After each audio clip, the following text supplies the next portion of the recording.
Yeah, I've got somebody waiting for me. Hi, Bonnie. Oh my goodness, I've had a hard time getting my smoothie video made. This is like the third time I've tried it. Let's hope this one's a winner. So anyhow, this is what I am doing now. Now that I've completed the Gerson therapy, and ah, it's been 10 months since I finished the Gerson therapy, and I've had to find what works for me as my new normal. And actually, I stopped juicing and I needed to find a way to get more greens in without the juices. I did some research, and over the years that research here and research there, and understand that in Gerson therapy, when you do a coffee break, a coffee enema, the purpose of it, one of the purposes of it, is to stimulate bile flow and to dump the bile. The bile pulls toxins, dumps it into your small intestine, and then you pass it out. And the bile holds those toxins. Well, we've got to find a way to detoxify naturally without having to hyper detox. Because when we're hyper nourishing with the 10 or 13 juices a day, you needed the extra help to get the toxins out that they pushed out. Well, I need a way to make sure my toxins are getting out with a normal diet, having a normal life, okay?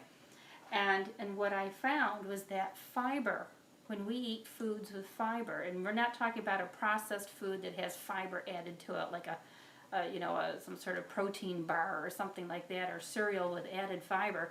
We're talking about real fiber from real foods in the whole package. So if you're eating, I'm looking for my apple, I was just eating an apple. So an apple with all the nutrients in it and the fiber, there's different kinds of fiber, and there's pectin, which is another kind of fiber, and there's fiber in your greens, and there's fiber in beans, and fiber in, all these vegetables and fruits that have fiber stimulate. In order for your body to digest fiber, it has to put out bile. So there you go. When we eat food with fiber, your body takes the same bile that we got rid of with a coffee break, only we're doing it naturally, and it pulls the toxins out, it binds with the fiber, and passes out of the body, which is awesome. You just couldn't do that much in Gerson. But now that we're back, now that I'm back to a normal life, I want to make sure I'm eating a high fiber diet, and I'm getting a minimum of about 70 grams of fiber a day, and I'm feeling great. So there's a lot to be said to that. Now, you can't start out with 70 grams, you have to work up, but especially if you finish the Gerson therapy and your body isn't used to having that much fiber. We didn't have, with what we were eating, that much fiber, and truthfully, there's not that much fiber in greens. I know it seems like it'd be a lot, but there's actually more protein in greens than there is fiber. So go figure. But start with an apple a day, a whole apple a day, then maybe an apple and a carrot, and then gradually each week you add a little bit more. So this is how now that you've had that whole lesson, here's how I make my green smoothie. Okay, and I like to start with these tubs of organic baby greens. I get these from the store, and this is a combination of spinach and Swiss chard and kale, and sometimes I'll put the mixed lettuces in. I can get tubs of those lettuce greens too, like red and green leaf lettuce. And when I make it, I really pack it in there, okay? Pack it way down, get it in there tight, because then you can get a lot in. And my goal is to have a pound of greens a day. If I can get this in there, more in the thing, less on the floor. Sound a little hoarse, don't I? All right, getting that in there. Now this is 12 ounces. No, it's 11 ounces.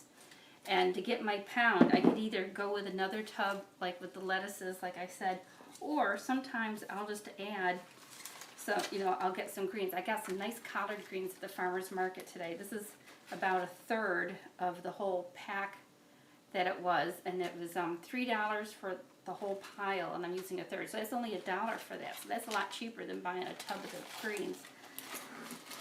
And I'm just stuffing that down in there too, getting it in nice and tight. There we go. Now I'm using a Vitamix, which is a really good blender. There's a Blendtex, also a really good blender in terms of really emulsifying and breaking down what I'm putting in there. And that's mostly important for when I put my flax or chia seeds in. I put those in because I need the omega-3s, and I don't want to get them in the form of the flax oil anymore, because oil is processed. Even flax oil is processed. These are flax seeds, and I know in the Gerson therapy he didn't want you having seeds. This is just where I'm at. You have to make your own choices, okay? Some people could put the oil in and not the seeds if you want. But the putting in the omega-3s from the flax seeds or the chia seeds, it helps your cell walls to stay flexible. And when your cell walls are flexible, then the nutrients can get in. And it's much better. It's more like a screen instead of a window. And you don't want that hard wall that's built up from omega-6s that come from animal products, and processed foods are high in omega-6s. Even nuts can be high in omega-6s. So if you cut down on those and up your omega-3s, that helps to keep the cell wall flexible, and then the nutrients can pass through, and you'll get more nourishment from what you do take in. So in my case, I have worked up to this amount. I started with 1 tablespoon of flaxseed for a whole week, 1 tablespoon every day. And then on the second week, I upped it to 2 tablespoons every day. And now I'm doing 6 tablespoons. I do some chia and I do some flax. Sometimes I do just 1, sometimes it's the other. Just, it's my mood. I don't know, who knows why I do these things. But that's what I did. I put in 6 tablespoons. That seems to be a good maintenance for me. I did have it higher at one point, and now I've dropped back to a maintenance. You'll have to kind of listen to your body to see how much you need, but it's probably a 1/4 cup minimum is a good number to shoot for. I put in a banana, and my favorite fruit to put with that, I've lost my measuring cup. I think my husband took it. He was being nice and clean in the kitchen for me before this. All right, I'm going to put in 1.5 cups of blueberries. I love the blueberries in there, and bananas aren't the most highly nutritious food. They're not even that high in what is it? Everybody eats them for potassium, but you know what? They're not really even that high in potassium. There's other stuff higher than bananas, but they help hide the green flavor the best of anything I've tried. And I just like blueberries, so I put 1.5 cups of those in. But my husband makes these. He puts in mango and pineapple and strawberries and whatever he can find. But this is my favorite combination. And because it's a big blender, I can put in a lot of water. So a good tip to know how much water to put in. Now, if you've packed your greens in the way I did, you just add your water up to the top of the greens, and that's a good rule of thumb. Now that's a whole quart. I'm putting in a quart. I typically can get 7 cups into my blender.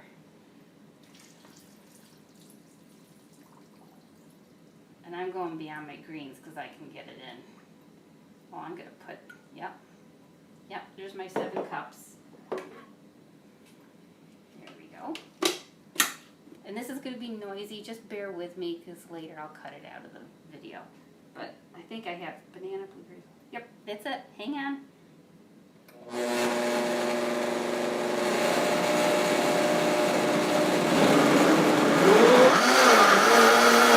There we go. That wasn't quite 2 minutes, but I don't want to torture you any longer. Now here's something to know. And that is, if your blender isn't powerful enough to blend the chia and flax seeds while everything is in there, sometimes it helps to pre-blend those. Like just before you put anything in, just put the flax and chia in there and just run it, and that can break it down better if your blender isn't powerful enough to do it when it's all together. Before I got this blender, and I had a good regular blender, I still couldn't quite do it, but I had one of those little NutriBullet things, and I could blend up, or people use a coffee grinder too, and I would grind up my own flax and chia, get it pulverized, and then add it to this. And it's best to not purchase pre-ground flax seeds. I don't think chia comes pre-ground, but I've seen flaxseed come pre-ground, and it's important not to get that because it can go rancid. It's not, you're not going to get the benefit of the omega-3s like you would if you ground it fresh yourself. Okay, so there's a little tip. Let's see how this looks. Ooh, now nice and green. See that? It's greener. It's usually, if I use the little that much blueberry with the lettuce greens, it'll turn out darker, almost purpley.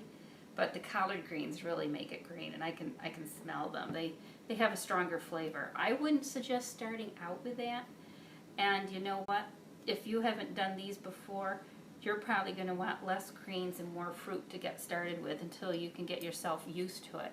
I've been doing this a number of months now, and I've been able to get my taste buds used to the green flavor. It does take a little practice, okay? Now, I gotta tell you guys a funny story.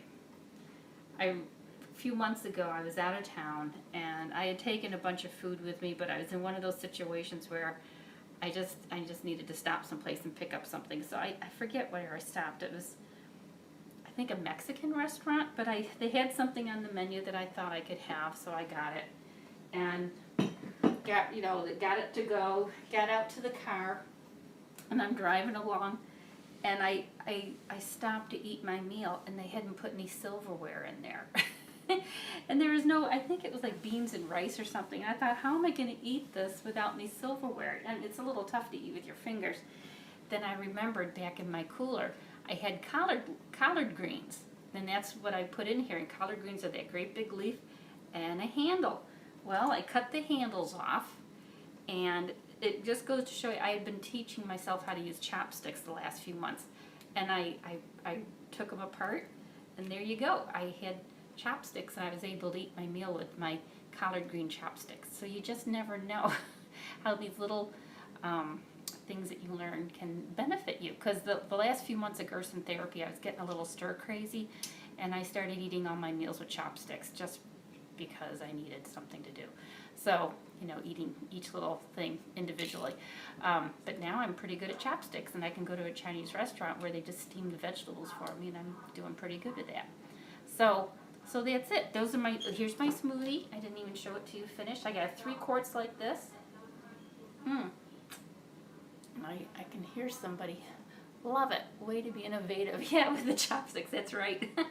There you go. Well, that's how you get all these new recipes. God bless me with a little innovation in there. So innovation and desperation. So that's it. If you have any questions, let me see. Do you have any questions? And then I can answer them right now since I see, oh, we got a few people on there. Hi. Thanks for coming by. This was a good time. Anybody have any questions?